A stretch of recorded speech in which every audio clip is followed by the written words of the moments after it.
దేవుని పిల్లలరా, ఈరోజు అమూల్యమైన చక్కని దేవుడు సిద్ధపరిచిన పాఠమును మనము అందుకోవటానికి వాక్యం సన్నిధికి చేరుకొని ఉన్నాము. దేవుడు మనకిచ్చిన అవకాశంలో మనమందరము చక్కగా ఈ సమయాన్ని ఉపయోగించుకొని సద్వినియోగపరుచుకుందాము. ఈరోజు పాఠం పేరు 7 సంఘాల భౌగోళిక చారిత్రక రహస్యాలు. ప్రియమైన దేవుని పిల్లలారా, చక్కగా అమూల్యమైన దేవుడు మనకిచ్చిన అవకాశాన్ని మనం అందరము సద్వినియోగపరచుకోవటానికి ప్రయత్నాలు చేద్దాము.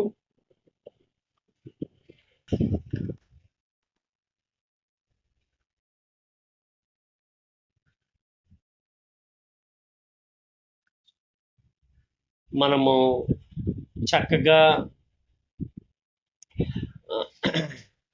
ఈరోజు బైబిల్లో అత్యంత లోతుగా ఉన్న ప్రకటన గ్రంథంలోని గూఢార్థమైన భావాల్లో మరి చక్కగా 7 సంఘాలకు క్రీస్తు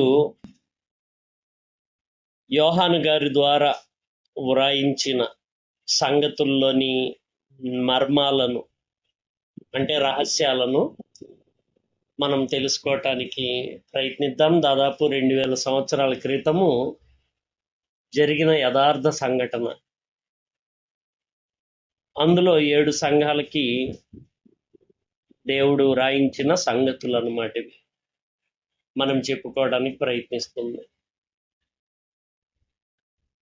మనము ఆలోచన చేస్తే రోమన్ సామ్రాజ్యపు వీధుల్లో ఆయా నగరాల భౌగోళిక పరిస్థితుల్లోనికి వెళ్ళి ఈ విషయాలన్నిటినీ, ఈ రహస్యాలన్నిటినీ మనము ఛేదిద్దాము.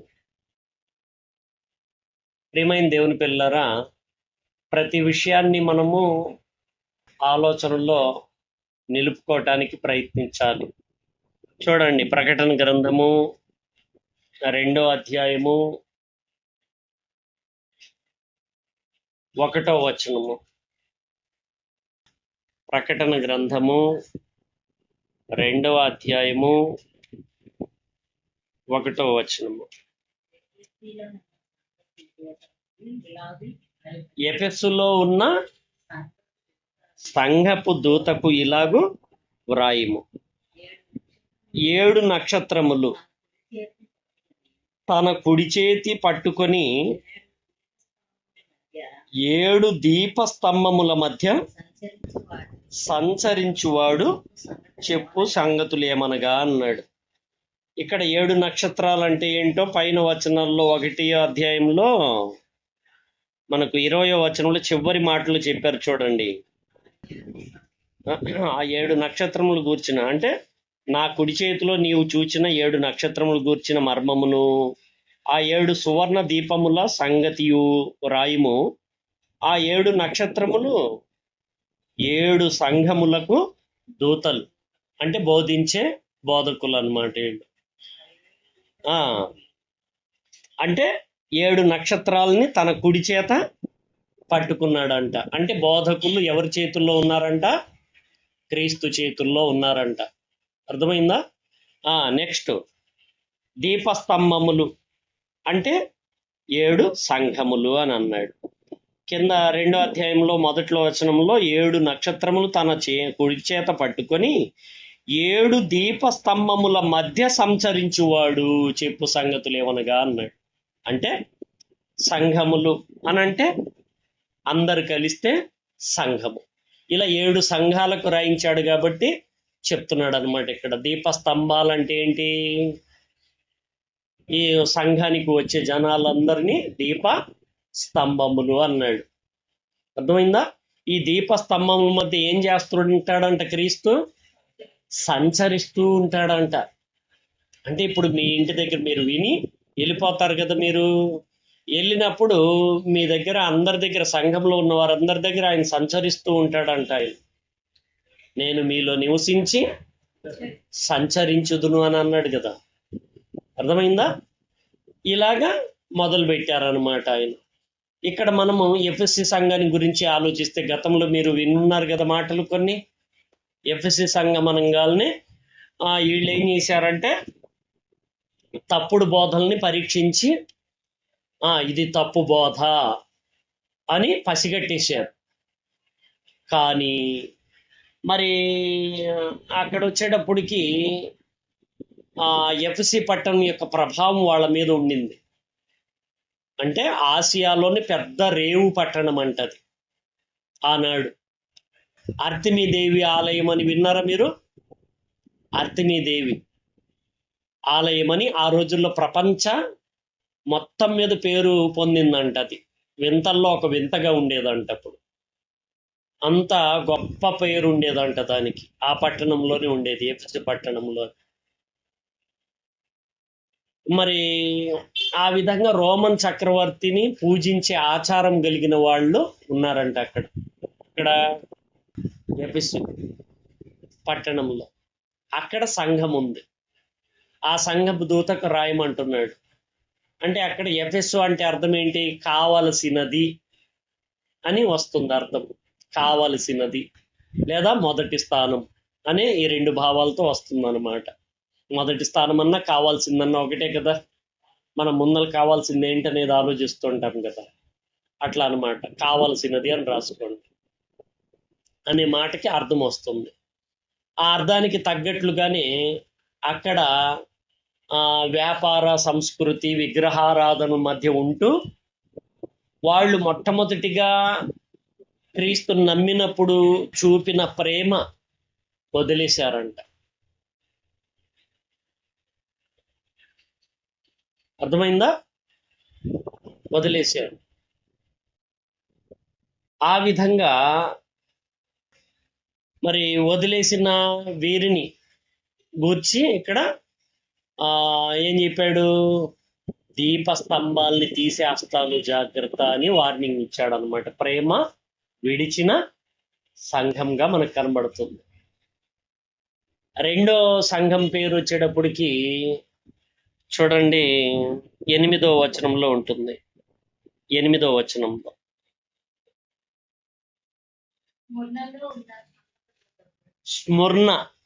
స్ముర్నలో ఉన్న సంఘపు దూతకు ఇలాగూ వ్రాయుము.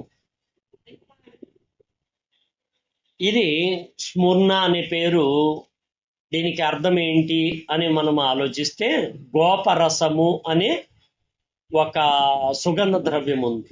గోపరసం అంటారు దాన్ని. అది బాగా నలగొట్టిన తర్వాత మాత్రమే సువాసన వస్తుంది దాంట్లో నుంచి.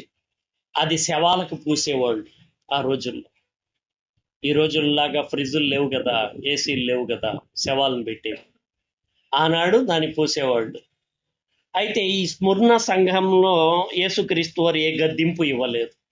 మిగిలిన అన్ని సంఘాలని, 7 సంఘాలని గద్దించారు, కానీ మనకి ఈ భాగంలో మనం చదువుకున్నప్పుడు వీళ్ళని గద్దించాల. అయితే ఒక మాట హెచ్చరికగా మరణం వరకు నమ్మకంగా ఉండమని చెప్పి ఉన్నారన్నమాట.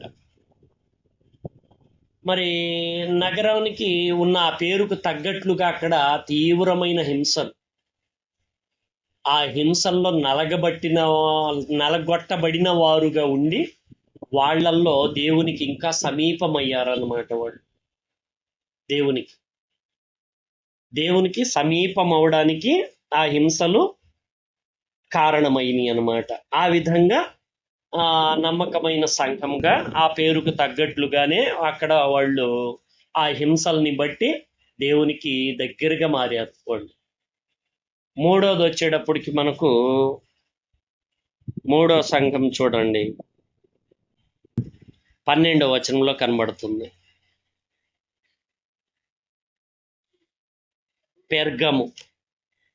ఏంటది? పెర్గము అని కనబడుతుంది. అంటే దీన్ని యేసుక్రీస్తు వారు ఏమన్నారంటే సాతాను సింహాసనము ఉన్న స్థలము అనే మాట వాడారన్నమాట. సాతాను సింహాసనము ఉన్న స్థలంలో నీవు కాపురం ఉన్నావని ఆ సంఘంతో మాట్లాడారు.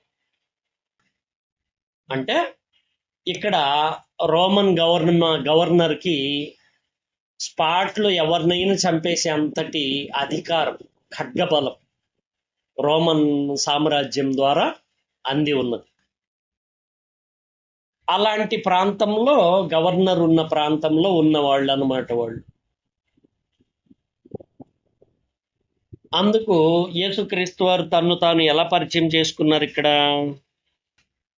వాడి అయిన రెండంచెలు గల ఖడ్గము గలవాడు చెప్పు సంగతులేవనగా అని అంటున్నాడు. అంటే రోమన్ గవర్నర్ యొక్క ఖడ్గానికి కాదు మేము భయపడవలసింది, ఖడ్గము అంటే పూర్తి అధికారం, ఆ మరణం మీద అధికారం నాకు మాత్రమే ఉన్నది అని చెప్పడంలో ఆయన తన్ను తాను ఇలా పరిచయం చేసుకున్నాడు. అంటే ప్రతి సంఘానికి పరిచయం ఎలా ఉందో చూడండి. ముందలేమన్నాడు? 7 నక్షత్రములు అని పరిచయం చేసుకున్నాడు ఆయన. రెండో సంఘం గురించి ఏం మాట్లాడాడు? స్ముర్ణ అనే సంఘంకి ఎలా పరిచయం చేసుకున్నాడు ఆయన? మొదటి వాడను కడపటి వాడను, మృతుడై మరలా బ్రతికిన వాడు చెప్పు సంగతులు ఏమనగా అని అన్నాడు. అలాగే సాతాను మీలో కొందరిని చెరలో వేయించబోతున్నాడు మరణం వరకు నమ్మకంగా ఉండమని. అంటే వాళ్ళకి తన్ను తాను ఎలా పరిచయం చేసుకున్నారు? మొదటిగా ప్రేమను వదిలిన వారికి నా చేతిలో ఉన్నారు బోధకులైనా మీరైనా అనే మాటను నేను మీ చుట్టే తిరుగుతున్నాను, సంఘంలో ప్రతి ఒక్కరి చుట్టూ నేను సంచరిస్తున్నానని చెప్పడానికి వాడారు ఆయన, మొదటి ప్రేమ విడిచిన వాళ్ళ విషయం. రెండో విషయంలోకి వచ్చేటప్పటికి ఆ పట్టణం అంతా ఖడ్గ భయంతో ఉన్నదన్నమాట, ఖడ్గ భయంతో. అందుకు ఖడ్గ భయంతో భయపడిపోతూ క్రీస్తును అనుసరిస్తున్న వీళ్లకు ఆ రోమా చక్రవర్తి కాలంలో ఆ గవర్నర్ చేతిలో ఉన్న ఖడ్గానికి కాదు మీరు భయపడవలసింది, నా ఖడ్గానికి భయపడండి. నేను మొదటి వాడను నేనే, చివరి వాడను నేనే. ఇదిగో నేను చనిపోయినా తిరిగి లేస్తాను అంటే మీరు కూడా తిరిగి లేస్తారు, నేను చావును ఆపుతానంటలా ఆయన. మరణం వరకు నమ్మకంగా ఉండమంటున్నాడు. అర్థమైందా? సాతాను మిమ్మను శ్రమల పాలు చేయబోతున్నాడు, కొందరిని చంపించబోతున్నాడు అని హెచ్చరించారనమాట. అలాగే ఇక్కడ మనము పెర్గెము అనే దగ్గర ఉన్నాము ఇప్పుడు మనం, అవునా? అంటే ఇక్కడేమంటున్నాడు? ఆ రెండంచెలు గల ఖడ్గము గలవాడను అని అంటున్నాడు ఇక్కడ. అర్థమైందా? రెండంచెలు గల ఖడ్గము గలవాడును అని తను పరిచయం చేసుకున్నారు. అంటే తీర్పు, అంతిమ తీర్పు నాదే అని ఆ విధంగా. అంటే ఈ సాతాను సింహాసనం ఉన్న పెర్గెము అనే సంఘ పరిస్థితుల్లో రోమన్ గవర్నర్ ఉన్న ఆ చంపేసే అధికారానికి మించిన అధికారం నాదే అని చెప్పటానికి తన్ను తాను పరిచయం చేసుకున్నాడు. ఇక్కడ మరి పాము ఆరాధన, అదే రోమన్ అంటే విగ్రహాల వలన అది పట్టణము అదంతా నిండిపోయి ఉన్నదన్నమాట. ఇట్లా పామును దేవతగా పూజించేవాళ్ళు వాళ్ళు. అలాంటి పరిస్థితుల మధ్యన ఉన్నారు వాళ్ళు. అందుకు వీటిని ప్రస్తావించాడు యేసుక్రీస్తు వారు. అలాగే మూడవ విషయం ఏంటో చూడండి, 18వ అధ్యాయం చదవండి.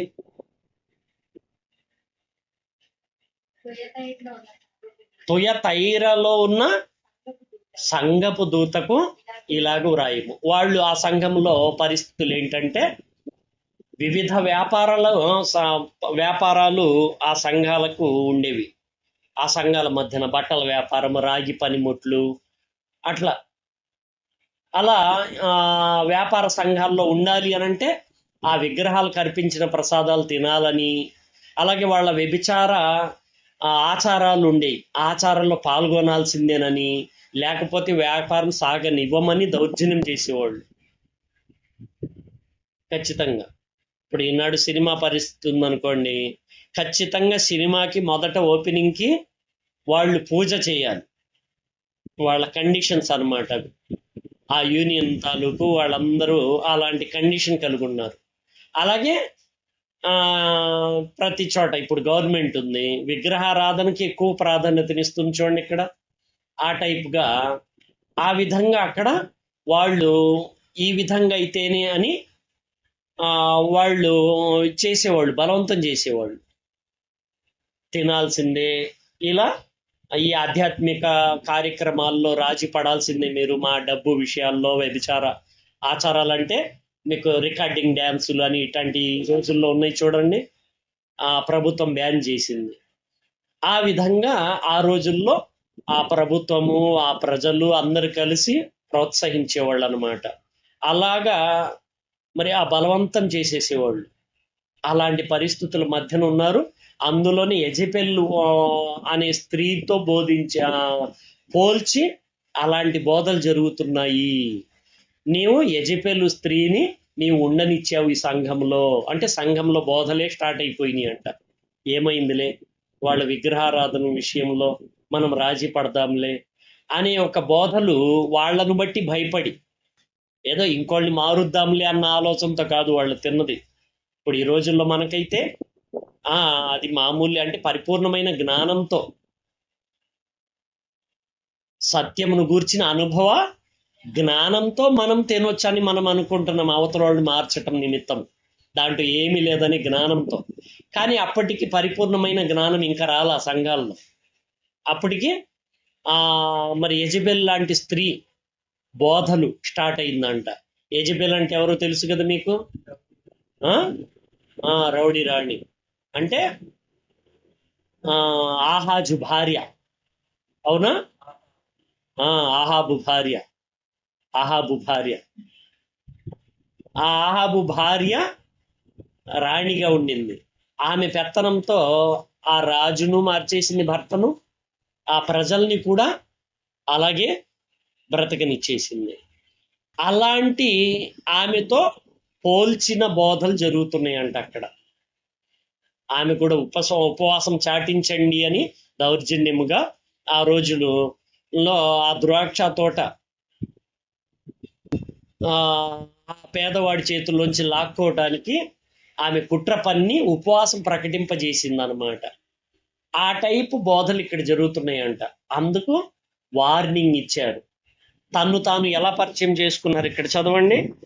అగ్ని జ్వాలల వంటి కన్నులను, అపరంజిని పోలిన పాదములను గల దేవుని కుమారుడు చెప్పు సంగతులు అని అంటున్నాడు. అంటే కాల్చేస్తాను అంటే, అపరంజి అంటే మొన్న చెప్పుకున్నాం కదా మనము పోయిన పాఠాల్లో. అంటే బాగా అగ్నిలో కాలిన తర్వాత ఇంక దాంట్లో ఉన్నదంతా కరిగిపోయి ఒరిజినల్ బంగారం మాత్రం నిక్కచ్చైనది అపరంజి అంటారు దాన్ని.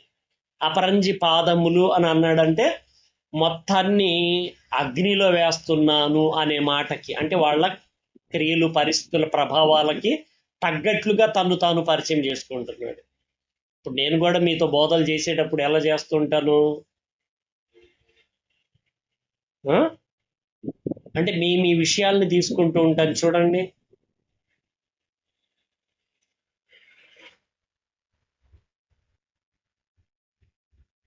మీ విషయాల్ని తీసుకొని వాటిని బట్టి మాట్లాడడానికి ప్రయత్నిస్తుంటాను చూడండి. సేమ్ అంతే, ఇది క్రీస్తు ఫార్ములా అనమాట. ఎందుకంటే ఏదో బోధ చేశాము వెళ్ళిపోయాము, ఏదో ఆరాధన చేశాము అంటే నామకార్థ క్రైస్తవుల్లాగా ఉండకూడదు కదా, ఆచారపు క్రైస్తవుల్లాగా మనం ఉండకూడదు. అసలు మనం చెప్పేది ఎందుకు? ఉన్న సభ్యుల్లో మార్పు కోసం, అంతేనా? కాబట్టి మీకున్న పరిస్థితులు నేను ఎత్తి మాట్లాడితే మాత్రమే మీకు మార్పులు వస్తాయి, మీకు బోధపడుతుంది. అంతేగాని ఏదో ఒక కథలాగా చెప్పుకుంటూ వెళ్ళిపోయామనుకోండి ఏ ప్రయోజనం ఉండదు. అందుకు క్రీస్తు తను తాను ఎలా పరిచయం చేసుకున్నాడంటే వాళ్ళకున్న స్థితిగతులను బట్టి వాళ్ళ పరిస్థితుల ప్రభావాల్ని ఆలోచనలో పెట్టుకొని తన్ను తాను దానికి తగ్గట్లుగా పరిచయం చేసుకున్నారు ఆయన. అర్థమవుతుందా? నెక్స్ట్ చూడండి, నెక్స్ట్ 3వ అధ్యాయం 1వ వచనంలో వస్తుంది చూడండి. సార్దీసులో ఉన్న సంఘపు దూతకు ఇలాగ వ్రాయము అన్నాడు. అంటే జీవించుచున్నావని పేరు మాత్రం ఉందంట ఈ సంఘానికి, కానీ దేవుని ఎదుట క్రియలు సంపూర్ణంగా లేవంట. కాబట్టి నువ్వు మృతుడవే, మృతుడైన సంఘము, మృతమైన సంఘము. అయితే ఇందులో కొద్దిమంది మంచి వాళ్ళు ఉన్నారు. తమ ప్రవర్తన అనే వస్త్రాలను మలినం చేసుకొనని వారు కూడా కొద్దిమంది ఉన్నారంట, అర్హులైన వాళ్ళు ఈ సార్ది సంఘంలో. మరి ఇక్కడ ఆయన తను తాను ఎలా పరిచయం చేసుకున్నారు? 7 నక్షత్రములను దేవుని 7 ఆత్మలను గలవాడు, సంగతులు ఏమనగా అని చెప్తున్నారు. అంటే దేవుని 7 నక్షత్రములు అంటే ఇందాక అనుకున్నాం కదా బోధకుల గురించి అని, అలాగే దేవుని 7 ఆత్మలు అని అంటున్నారు. అంటే దేవుని 7 ఆత్మలు అంటే సంపూర్ణమైన ఆత్మను గురించి మాట్లాడుతున్నారు. అంటే 7 అంటే ఏంటి? విశ్రాంతి దాకా వెళ్ళిపోయేది కదా. 7వ దినం అంటే ఏంటి? 7 అనేది విశ్రాంతిని చూపిస్తుంది. 7 ఆత్మలు అంటే అర్థం ఏంటి? అంటే 7 దినాలకు సంబంధించిన విషయం 7 ఆత్మలు అంటే సంపూర్ణతను సూచిస్తుంది అనమాట. అర్థమవుతుందా? మొదటి దినము, 2వ దినము అని అలా 6 దినాల పనికాలము. ఆ పనికాలం ముగించిన తర్వాత వచ్చినదే విశ్రాంతి. ఈ విధంగా ఇప్పుడు హిజ్కియా విషయంలో ప్రార్థనకు దేవుడు ప్రార్థనకు అంగీకరించి ఫలం ఇస్తూ జవాబిస్తూ ఏమన్నాడు? అతనిలో ఒక ఆత్మను పుట్టించేదను అన్నాడు. అలా ఆత్మ వలన ఏం జరుగుతుంది? ఒక సంగతిలో పరిపూర్ణత జరుగుతుంది. అతడు వదంతి విని తన దేశానికి వెళ్ళిపోతాడు అని అన్నారు. ఆ విధంగా మనం ఆలోచిస్తే 7 ఆత్మలు అంటే సంపూర్ణతను సూచిస్తుంది. కింద మాటలు ఏమన్నారు? నా దేవుని ఎదుట నీ క్రియలు సంపూర్ణమైనవిగా నాకు కనబడలేదంటే అర్థం ఏంటి? ఆ పని చేసి మేము వెళ్ళిపోతాం విశ్రాంతికి అనుకుంటున్నారు వీళ్ళు. అలాంటి భావాలతో ఉన్న సంఘం అన్నమాట ఇది. అందుకు తను తాను ఇలాగ పరిచయం చేసుకున్నారనమాట. ఇక్కడ జాగారూకుడవై ఉండాలి అని అన్నారు. ఎందుకన్నారు అని అంటే ఆ రోజుల్లో ఆ పట్టణము, ఆ సార్దీస్ అనే పట్టణము ఎవడు పడ్డగొట్టలేనంత చుట్టూ కోట గోడలతో శత్రువులకు లోబడని లొంగని స్థితిగతులు గల పట్టణం అన్నమాట. దృఢమైన పట్టణం, ఎవ్వరు రాలేరు, అంత స్ట్రాంగ్ గా ఉన్న పట్టణం అని. ఆ రాజుకు నమ్మకస్తులుగా ఉండేవాళ్ళు. వాళ్ళు సైనికుల్ని బాగా చూసుకునేవాడు. ఆ సైనికులు ప్రేమగా బాగా ఉండేవాళ్ళు ముందల. ఆ తర్వాత కాలంలో వాళ్ళకి మంచి ఐశ్వర్యాలు అందించాడు ఆ రాజు కూడా, రోమన్ సామ్రాజ్యం వాళ్ళకి. ఆ సౌకర్యాలన్నిటిలో వీళ్ళు బాగా ఇదైపోయి తినడం, త్రాగటం, సుఖం అనుభవించటంలో ఏమరపాటిగా ఉండే కొద్దీ ఇంకా కాపలా కాయడం ఎందుకు, ఎవరు రారు కదా అనే ఆలోచనతో ఇంకా నిద్రపోవటమే పనిగా పెట్టేసుకున్నారు వీళ్ళు. ఇంకా ఏమరపాటుగా ఉండిపోయారు. అందుకు యేసుక్రీస్తు వారు ఇక్కడ దొంగ వలె వచ్చేదను అని అన్నారు. అంటే ఇక్కడ సైరస్ అనే అతను, అంతియొకస్ అనే అతను శత్రువు రాజులు. వీళ్ళు తమ సైన్యాన్ని పంపించి అంటే అక్కడ జరుగుతున్న సంగతులను కనుగొని వీళ్ళు నిద్రపోతున్నారు, మేలుకొని లేరు అనే సంగతులు తెలుసుకొని దొంగల వలె వాళ్ళ సైనికుల్ని పంపించి ఆ సార్దిస్ అనే పట్టణాన్ని లొంగ తీసుకున్నారు అన్నమాట. ఈ సంగతుల్ని బట్టి యేసుక్రీస్తు వారు వాళ్ళని బాగు చేయటానికి ఏం చెప్పారు? మీరు మెలకుగా ఉండకపోతే అనే పాయింట్ వాడారు. అంటే వాళ్ళు ఆ పట్టణాన్ని కాపాడడానికి మెలకుగా ఉండవలసిన వాళ్ళు నిద్రపోతున్న టయాల్లో వాళ్ళకి అపజయాలు ఎదురైంది 2 సార్లు. ఆ అనుభవాల్ని తీసుకొని యేసుక్రీస్తు వారు ఏమన్నారు? నేను దొంగ వలె వచ్చేదను, మెలకుగా ఉండాలి, జాగారూకుడువై నువ్వు ఉండని ఎడల నేను దొంగ వలె వచ్చేస్తాను అనే మాటలు వార్నింగ్ గా ఇక్కడ ఇవ్వటం జరిగింది. చావనే ఉన్న మిగిలిన వాటిని జాగ్రత్త చేయమన్నారు. మారు మనసు పొందమన్నాడు. జాగరూకుడువై ఉండని ఎడల నేను దొంగ వలె వచ్చేదను, ఏ గడియను నీ మీదకి వచ్చేదనో నీకు తెలియదు అని అంటున్నారు. ఆ విధంగా వాళ్ళకున్న అతి విశ్వాసము, ఆధ్యాత్మికంగా నిద్రపోతున్న తత్వాన్ని బట్టి వాళ్ళకి ఇక్కడ వార్నింగ్ ఇవ్వటం జరిగింది. నెక్స్ట్ 6వది మనకు కనబడుతుంది చూడండి. 3వ అధ్యాయంలోని 7వ వచనము. ఫిలదెల్ఫియా సహనము గల సంఘము. అంటే ఫిలదెల్ఫియా అంటే సహోదర ప్రేమ అనే అర్థంగా వస్తుంది ఫిలదెల్ఫియా అనే మాటకు. ఇక్కడ తక్కువ శక్తి గల వాళ్ళు, ఇక్కడున్న వాళ్ళు శక్తి చాలా తక్కువ. ధనం విషయంలోనూ, ఆరోగ్యం విషయంలోనూ, జనం బలం విషయంలోనూ, రాజకీయ బలం విషయంలోనూ, ఇలాగా అన్ని విషయాల్లోనూ శక్తి తక్కువగా ఉన్నది కాబట్టి వాళ్లకు ఎలాంటి అభయం ఇస్తూ మాట్లాడారు, వీళ్ళని ఎలా పరిచయం చేసుకున్నారు అంటే తరచూ భూకంపం వచ్చే ఏరియా అన్నమాట ఇది. భయంకరమైన భూకంపాలు ఈ మధ్య వెనిజులాలో వచ్చింది, గమనించారా? వెనిజులాలో తీవ్రమైన భూకంపం వచ్చింది. ఒకసారి వచ్చిందంటే 7.2 అంటే చాలా ఎక్కువ. 39 సెకండ్లు అంటే ఇంకా 1 నిమిషం గతించక ముందే ఇంకో భూకంపం వచ్చేసిందంట. మళ్ళా 7.5 ఇంకా పెద్దగా వచ్చిందంట.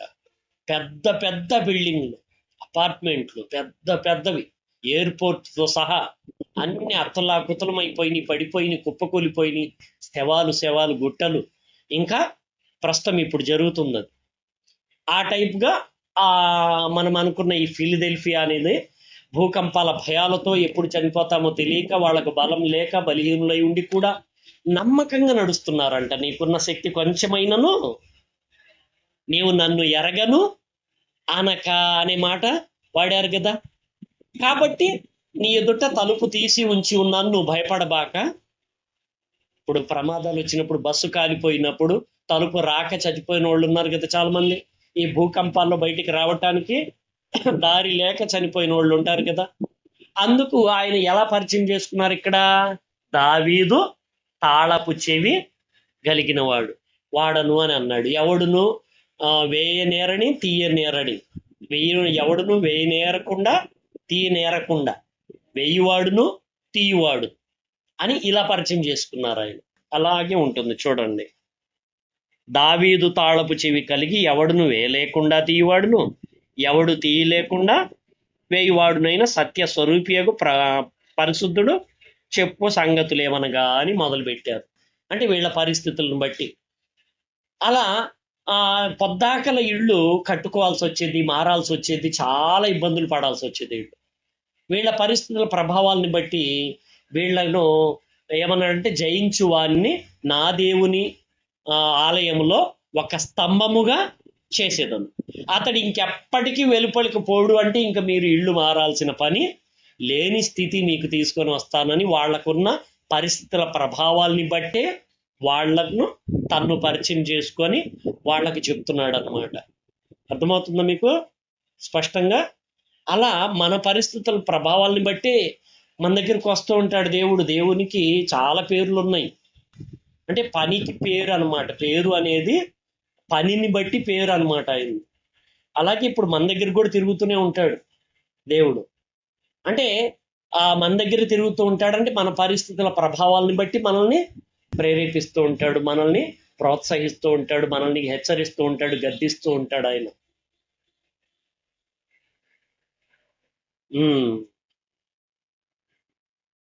ప్రియమైన దేవుని పిల్లరా, ఇక్కడ ఆలోచించండి. దేవుని రాజ్యంలో కథలని స్తంభాలుగా మారుస్తానని అభయం ఇచ్చినట్లుగా మనకు 6వ సంఘపు దూతకు రాసిన లెటర్ ద్వారా మనకు అర్థమవుతుంది. అలాగే నెక్స్ట్ చూడండి, 14వ వచనంలో కనబడుతుంది. లవో దికయలో ఉన్న సంఘపు దూతకు ఇలాగూ రాయము. ఇక్కడ తన్ను తాను ఎలా పరిచయం చేసుకున్నాడు ఆయన? చదవండి. ఆమెన్ అనువాడును నమ్మకమైన సత్యసాక్షియు దేవుని సృష్టికి ఆదియునైన వాడు చెప్పు సంగతులేవనగా అని అంటున్నాడు.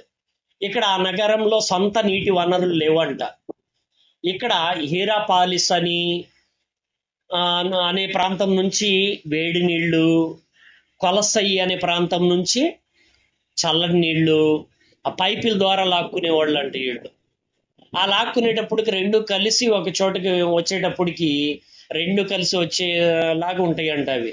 అలా వచ్చేటప్పటికి గోరువెచ్చనిగా మారిందంట ఆ ప్రాంతంలో నీళ్లు. అవి కొన్ని రకాల ఖనిజాలను దాటి వచ్చి దుర్వాసనతో ఉండి తాగటానికి కంపు కొడుతూ మరి అలాంటి పరిస్థితుల్లో ఉండేవి అంట అక్కడ. అలాంటి పరిస్థితులు ఉండేవి. మరి కానీ బాగా ఉండేవాళ్ళు వాళ్ళందరూ కూడా అక్కడ కంటి మందులు అంటే కొన్ని పర్వతాల్లో వీళ్ళు ముస్లిమ్స్ వాడుతుంటారు చూడండి, సుర్మా అంటారు చూడండి. అంటే సహజంగా దొరికే మట్టి అన్నమాట ఇది. కొండల రాళ్లలో దొరికే మట్టి అన్నమాట ఇది. రాళ్లను కరిగించి మట్టిగా చేస్తారనమాట. అది బాగా ఉండే ప్రాంతం అది. నెక్స్ట్ వస్త్రాల వ్యాపారంలో మంచి దిట్ట. ఆ విధంగా ఉన్నదాన్ని బట్టి ఆయన ఏమన్నాడు, దీన్ని ఆ నీళ్లలో ఉన్న ఆ రోగాల్ని బట్టి ఆ దుర్వాసన బట్టి నా నోట నుండి నిన్ను ఉమ్మేస్తాను అని మాట్లాడాడు. అలాగే ఇంకో మాట ఏమన్నాడు, నా దగ్గర కాటుక కొను, నా దగ్గర వస్త్రాలు కొను. నీకున్నవి నువ్వేదో గొప్ప అనుకుంటున్నావు, నీ వస్త్రాలని. నీ కళ్ళకు కాటుక ఉందనుకుంటున్నావు, నువ్వు కళ్ళను బాగా చూసుకుంటున్నానని మీరు అనుకుంటున్నారు. నేను ధనవంతుడునని నువ్వు అనుకుంటున్నావు, కానీ నువ్వు దరిద్రుడవు, దౌర్భాగ్యుడవు, దిక్కుమాలిన వాడవు, దిగంబరివి అని ఎరగక నేను ధనవంతుడను, ధనవృద్ధి చేసి ఉన్నాను అని వాళ్ళు గర్వపడుతున్నారు అన్నమాట. వాళ్ళు అర్థమైందా? అలా వాళ్ళ పరిస్థితుల ప్రభావాల్ని బట్టి ఆయన ఆమెన్ అనువాడను అని మొదలు పెట్టాడు అక్కడ. ఆమెన్ అంటే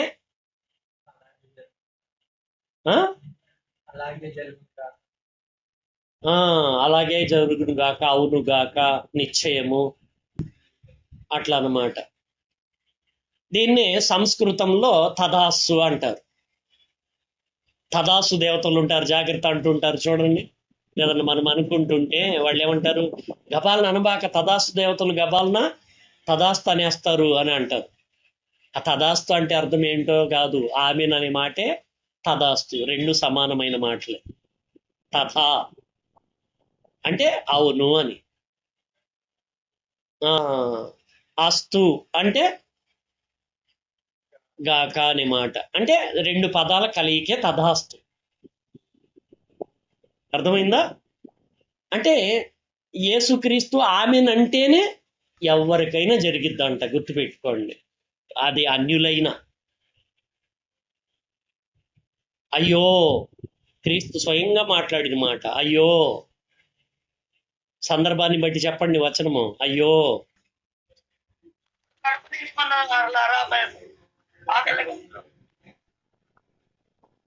చూడండి ఏమన్నారు, అయ్యో. చెప్పండి, ఎవరు చెప్పలా? అయ్యో, ధనవంతులారా, మీరు పొందిన ఆదరణ మీరు పొంది ఉన్నారు. అంటే వాళ్ళు కోరిన ఆదరణ పొంది ఉన్నారు వాళ్ళు. అర్థమైందా? అంటే ఆమె నందెవరు, తదాస్తు అందెవరు వాళ్ళకి? వాళ్ళు క్రీస్తుని నమ్మలా, విగ్రహాలనే నమ్మారు. కానీ క్రీస్తు ఒక మాట ఏమన్నారు, తండ్రి అయిన దేవుడు కృతజ్ఞత లేని వారి ఎడలను, దుష్టుల ఎడలను ఉపకారి అయి ఉన్నాడు. ఇప్పుడు తండ్రి యొద్ద నుంచి ఫలం అందించాలంటే, అన్యులకైనా క్రైస్తవులకైనా అందించాలంటే ఎవరు? క్రీస్తే ఆధారం. ఎందుకంటే విజ్ఞాపన చేయువాడు, క్రీస్తు విజ్ఞాపన చేయువాడు అంటే రిక్వెస్ట్. విజ్ఞాపన అంటే రిక్వెస్ట్. అయ్యా చూపించయ్యా, ఇవ్వయ్యా వాళ్ళకి ఫలము అని దేవుడి దగ్గర నుంచి ఇప్పించేవాడు. తదాస్త అన్నమాట అది. అంటే ఆమెన్, ఆయన మాట ఆమెన్. అంటే వాళ్ళు అనుకుంటున్నారు కదా, మేము నేను దిగంబరిని కాను, నేను ధనవంతుడిని అనుకుంటే ఆమెన్ అన్నాడు అనుకోండి, ఇంకా ధనవంతుడిగానే చచ్చిపోతాడు వాడు. అర్థమైందా మీకు? నీవు దిగంబరి అని నీకు తెలిపినవాడు ఎవడు అని. నీవు మన్నే గనక తిరిగి మన్నైపోదు. నీ నోటితో నువ్వు నేను మన్ను అని అనుకున్నావు కదా, కాబట్టి నీ మాట ప్రకారం తదాస్ అనేసాడు. ఎవరితో? ఆదాముతో. యేసుక్రీస్తు ఆమెను అనేసాడు. ఎందుకంటే నేను దిగంబరిని అని శరీరాన్ని చూసుకొని అనుకుంటున్నాడు ఆదాం. నీవు దిగంబరి అని నీకు తెలిపిన వాడెవడు అని అంత చెప్పిన కూడా నీవు తిన్నావా అని అడిగాడు. తర్వాత ఈ మాటల తర్వాత అడిగినప్పుడు నీవిచ్చిన స్త్రీ అన్నాడు, కానీ నన్ను క్షమించు అని మళ్ళీ పాదాల దగ్గర పడిపోలేదు. కాబట్టి నీ మాట చొప్పునే అన్నట్లుగా మరి ఆమెను అనేసాడు. ఎవరి విషయంలో? ఆదాం విషయంలో. నీవు మన్నే గనక తిరిగి మన్నైపోతువు అన్నాడు. నేను శరీరాన్ని అనే ధ్యాసలోకి వెళ్ళిపోయాడు. కాబట్టి ప్రియమైన దేవుని పిల్లరా, ఇక్కడ ఆయన తను తాను ఎలా పరిచయం చేసుకున్నారు? ఆమెను అనువాడును అని అన్నాడు. ఇక్కడ ఆ భౌగోళిక పరిస్థితులను బట్టి అక్కడికి వచ్చే వెచ్చటి నీళ్లు, చల్లటి నీళ్లు రెండూ కలిసి గోరువెచ్చగా మారేటప్పటికి నువ్వు చల్లగా అయినను లేక వెచ్చగానైనను లేక నులువెచ్చనిగా ఉన్నావు అని వాళ్లకున్న పరిస్థితులను బట్టే అక్కడ హెచ్చరిక, వార్నింగ్ ఇచ్చారు. నోటి నుంచి ఊసేసేది ఎప్పుడు? మనము చెడ్డవాసన వచ్చినప్పుడు ఊస్తాం కదా, అవునా? అలా ఇవన్నీ కూడా వాళ్ళకున్న పరిస్థితులను వాళ్ళకి అర్థం అవడానికి తగినట్లుగా ఆయన ప్రవర్తించినట్లుగా మనకు కనబడుతున్నాయి. ప్రియమైన దేవుని పిల్లలారా, అర్థమవుతుందా? ప్రతి విషయాన్ని మనము జాగ్రత్తగా గమనించాలి. ఒకళ్ళు కట్ అయ్యారు, అంత చెప్పినా కూడా మళ్ళీ ఎందుకో మరి.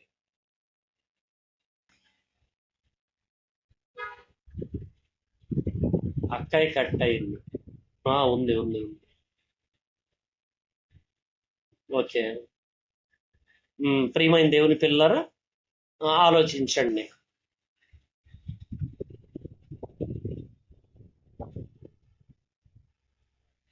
ఇప్పటి వరకు మనం చెప్పుకుంటున్న విషయాల్ని మనము చాలా జాగ్రత్తగా గమనించగలగాలి.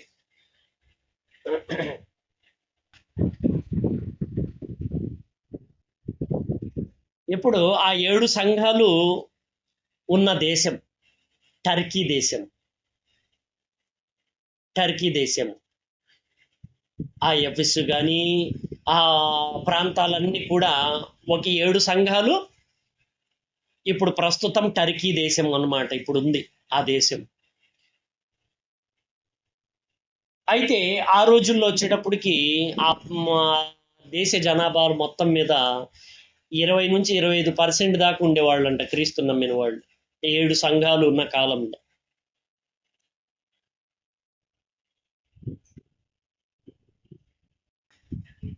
ఇప్పటికీ భౌగోళిక పరిస్థితులు బట్టి మన పాఠం పేరేంటి?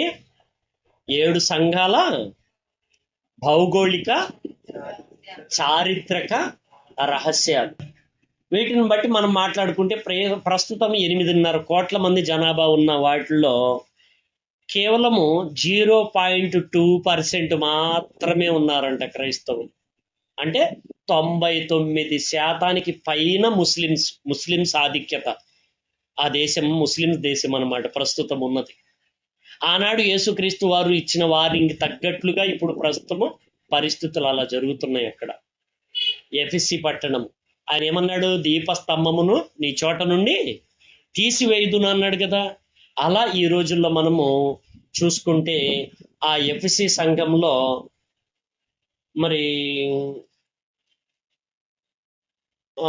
నేడు ఎలా ఉంది ఏంటి అనేది ఒక్కొక్కటి మనం జాగ్రత్తగా గమనించటానికి ప్రయత్నాలు చేస్తే అందులో మొత్తం మీద ఒక్కటి మాత్రమే ఇప్పటికీ సజీవంగా ఉండి ఇప్పటికీ ఆ సంఘం ఇప్పటికీ ఉంది. ఒక సంఘం ఏంటది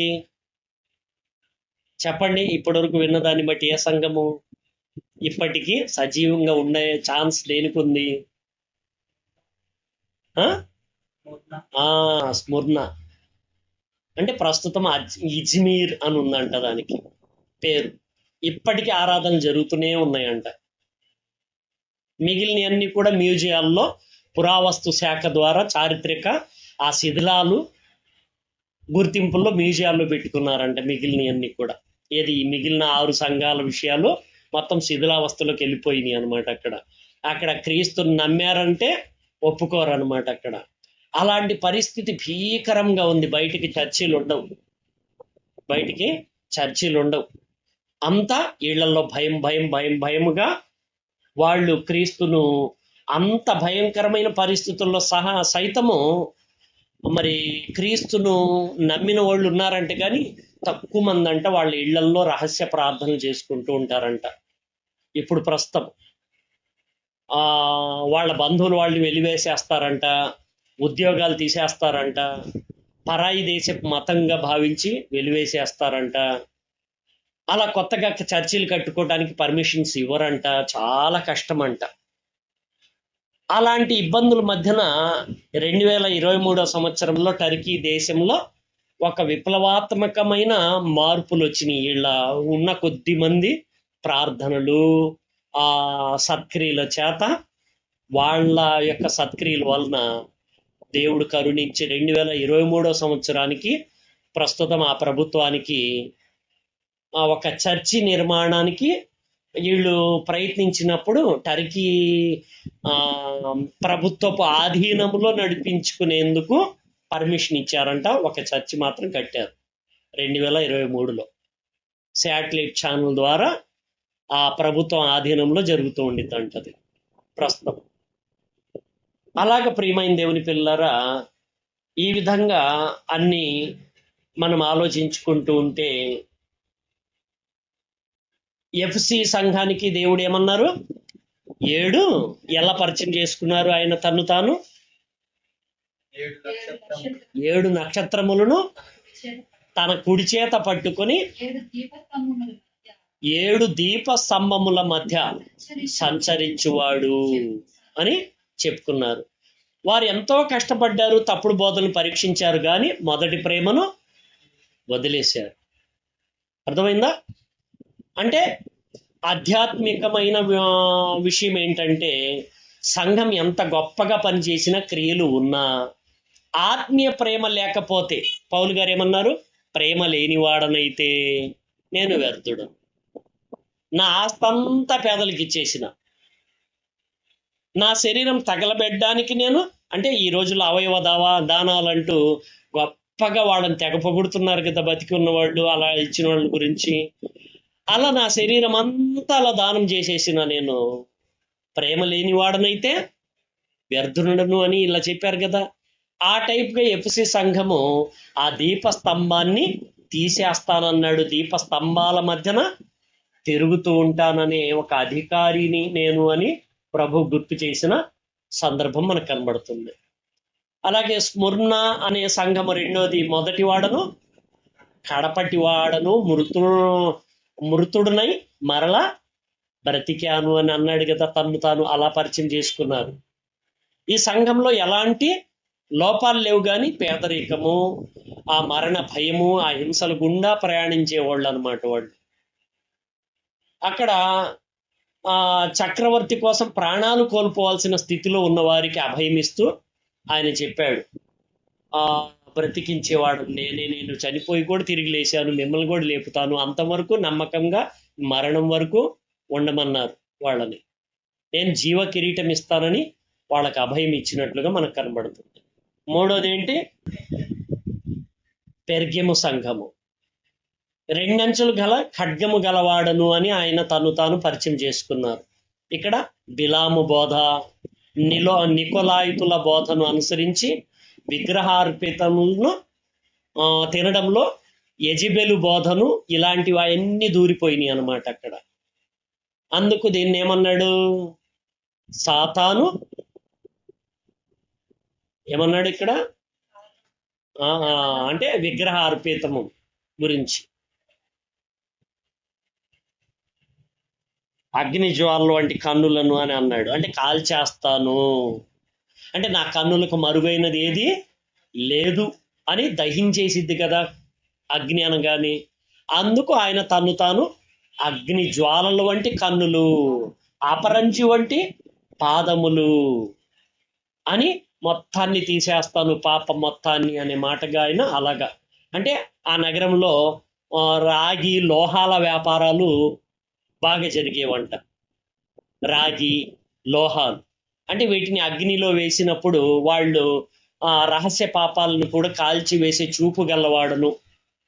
నా పాదాలను అపరంజి అంటే రాగిని శుద్ధి చేసే కొలిమిని పోల్చుకుంటూ ఆయన ఇప్పుడు బంగారంలో రాగి కలుపుతారు. అలా కలిపినప్పుడు ఆ అగ్నిలో వేసినప్పుడు ఏమైపోయిద్ది? అది అపరంజిగా మారిపోయింది. అందుకని తన పాదాలని కొలిమిని పోల్చుకొని చెప్పాడనమాట ఆయన. పాదాలు అనంగాల్ని తొక్కేవి కదా ఇవి, పాదాలు అనంగాల్ని. ఆ కళ్ళు అనంగాల్ని టెస్టింగ్ చేసేవి కదా, అంటే చూసి తొక్కేసేవి.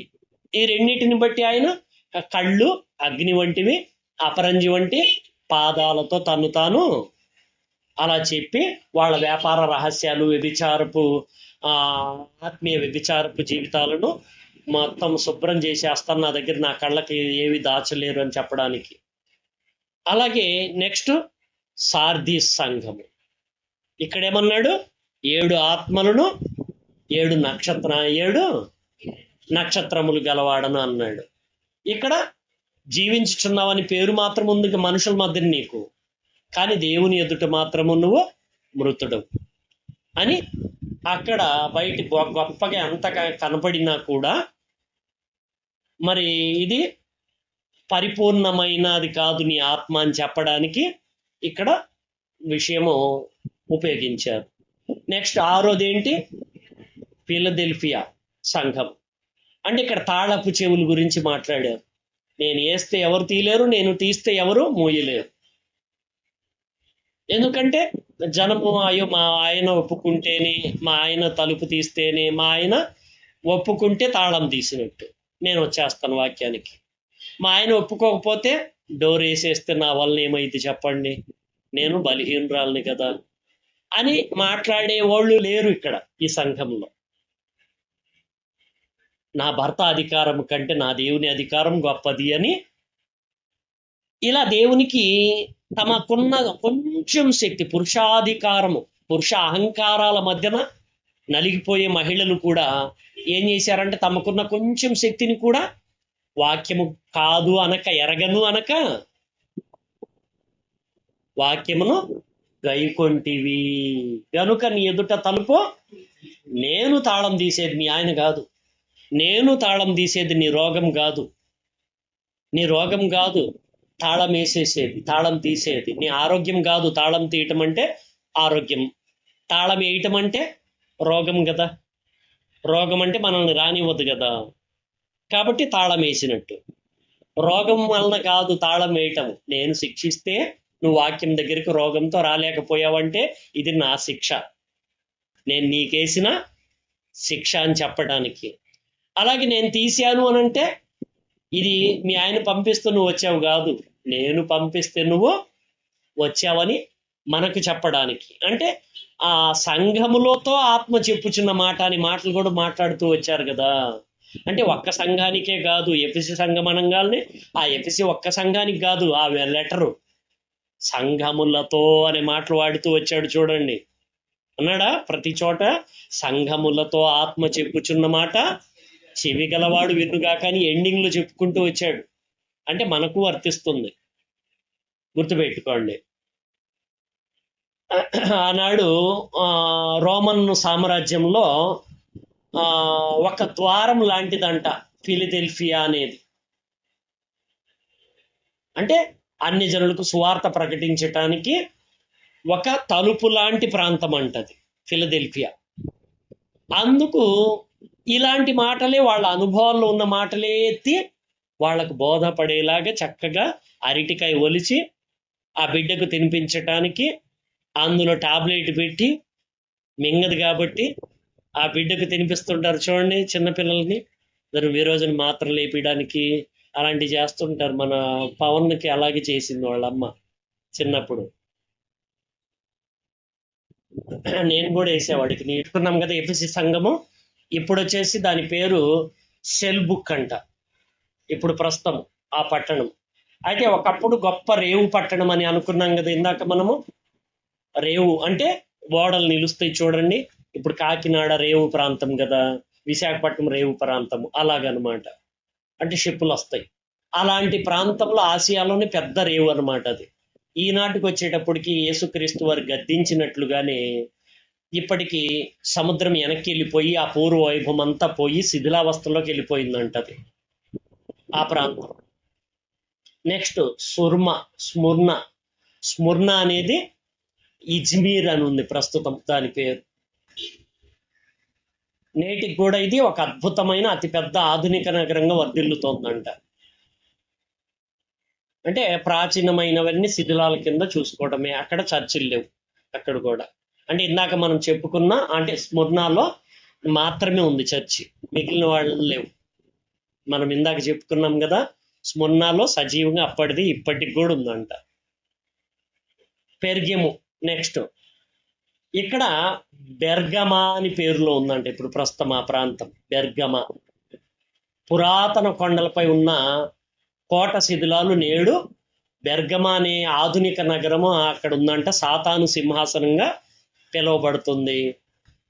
అది దాని శిథిలాలు కూడా చూసుకోవడానికి, మ్యూజియంలో చూసుకోవటానికే ఇంకా ఆ ప్రాంతాలన్నీ. అన్ని పూడికల్లో వాళ్ళు బయటకు తీసినప్పుడు ఆ రోజుల్లో ఇలా ఉండింది అని చెప్పుకోవటానికి పనికొస్తుందంట. నెక్స్ట్ తొయతైరా. నేడు అది పెద్ద వ్యాపార నగరంగా మారిపోయిందంట. అసలు యేసుక్రీస్తుని నమ్మిన వాళ్ళే కనబడరంట అక్కడ మనం. అంటే ధనికులు అయిపోయి ఉన్నారు అందరూ ప్రస్తుతం. అదంతా వాక్యం లేని దేవుడు ఊడ్చేసిన ప్రాంతంలాగా ఉందంట. నెక్స్ట్ సార్దీస్ అనే దానికి సార్ట్ అని పేరు అంట. ఒక చిన్న గ్రామంగా మిగిలిపోయిందంట. ఆనాడు పెద్ద పట్టణం అంట అది. పర్యాటకులను నేటికి ఆకర్షిస్తుందంట అది. ఇది సార్ట్ అనే. నెక్స్ట్ ఫిలదెల్ఫియా అనేది అలా సెహీర్ అంట దాని పేరు ప్రస్తుతం.